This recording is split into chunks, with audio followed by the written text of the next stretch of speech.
Le confinement, Sylvie et David le subissent depuis mars dernier et la fermeture de leur boîte de nuit. Ils ne sont pas revenus ici depuis longtemps.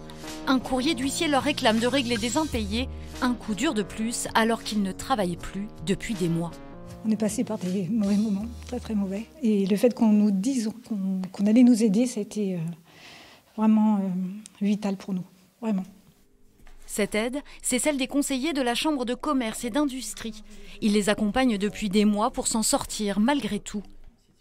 C'est eux qui nous ont filé un sacré boulot.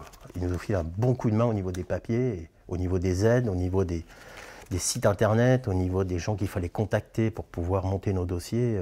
On y a passé quelques heures. Et le tout au téléphone, par mail.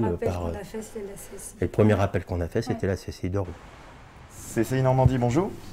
Les appels au secours de patrons, d'artisans, de micro-entrepreneurs arrivent ici, à la cellule de crise de la CCI. Ça marche. Je vous remercie. Bonne journée à vous, monsieur. Au revoir. Ils sont déjà 250 depuis vendredi. Et pour leur répondre, 10 conseillers décrochent leur téléphone afin de les orienter.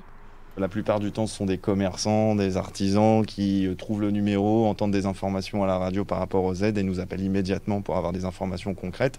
Du concret, ou au moins quelques pistes de réponse quand les règles ne sont pas encore fixées par le gouvernement. C'est aussi l'occasion pour les entreprises d'alerter sur leurs difficultés, des doléances qui ne résonnent pas dans le vide. On est en contact régulier, voire quotidien, avec les organismes de l'État pour faire remonter en fait les problématiques rencontrées sur le terrain. Une mission de médiateur qui permet aussi au gouvernement de prendre le pouls du terrain.